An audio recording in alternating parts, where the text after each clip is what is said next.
didn't know. She'd taken part in Catherine's, Julia's, and Myra's missions. She'd been an active participant each time. That alone proved she was a true sister. And now it was her turn to exact a revenge on her own behalf. If she didn't go with Jack as her mission, she would betray the others. She knew they would show her no mercy if she balked. Nikki locked the door of her townhouse and walked to the parking lot and her BMW. She needed to talk to Myra and Charles, and she needed to do it now before she drove herself insane. She had her cell phone in her hand even before she drove out of the parking lot. "Madeline, it's Nikki. I'm on my way to Pinewood. Is everything okay? How is our new lawyer working out?" "It's only been 10 days, Nikki. She's had a few walk-ins, but no cases that need to be litigated." "I hear a but coming. Spit it out, Maddie. Do you think I made a mistake hiring her?" "No, but she's very aggressive, Nikki. Exceptionally so. She stepped on a few toes, but has apologized. I explained the pecking order to her. She didn't take it well. I think she'll do fine, but she needs to be watched. When are you coming in?" "I don't know, Maddie. I have some things to take care of. I turned 2 of my cases over to Janice. I've got a clean plate for the time being. I'm thinking about taking a vacation. I need to get away." "Nikki, why don't you just patch it up with Jack?" Maddie asked in a motherly tone. "Easier said than done. Keep your eye on Allison. If it starts to look sticky, call me and I'll fire her. I don't want anything to upset the harmony we have in the office." "Will do, kiddo. Have a nice day." Nikki clicked off her cell phone. Did she make a mistake hiring Allison Banks? With so much on her mind, it was entirely possible. She gave a mental shrug as she steered the BMW by rote. 50 minutes later, after filling her gas tank and getting a cup of coffee, Nikki barreled through the gates of Pinewood. By the time she parked the car and got out, she could see Myra leaning over the terrace railing. "Darling, how wonderful to see you.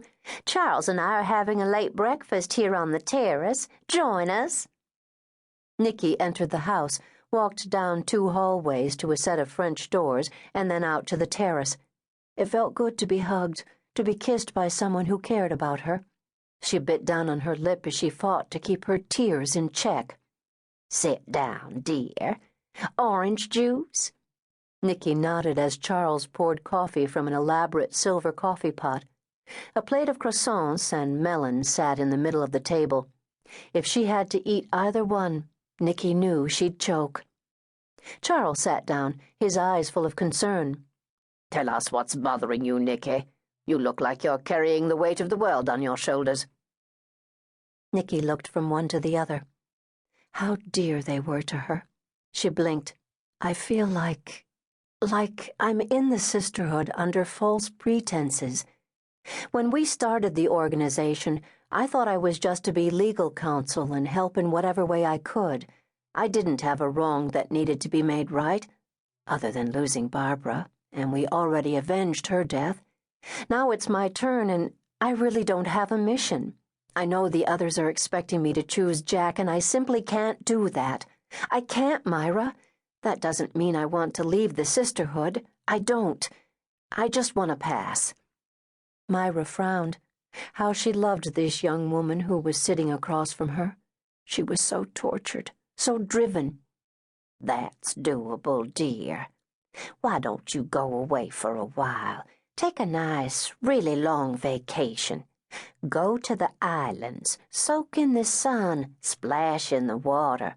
Eat and sleep when you feel like it. The main reason I'm suggesting this is that we will not be reconvening at the end of June, when we were expecting Julia to return. Her doctor called last night and said her last blood test wasn't as good as they would have liked. It seems he wants to keep her a little longer. It's all still very positive, though. Her departure has been moved back till the end of August. Julia is disappointed, but her health is the main concern. We called the others early this morning, and all the girls are okay with moving our next mission back to September or even October. I called you too.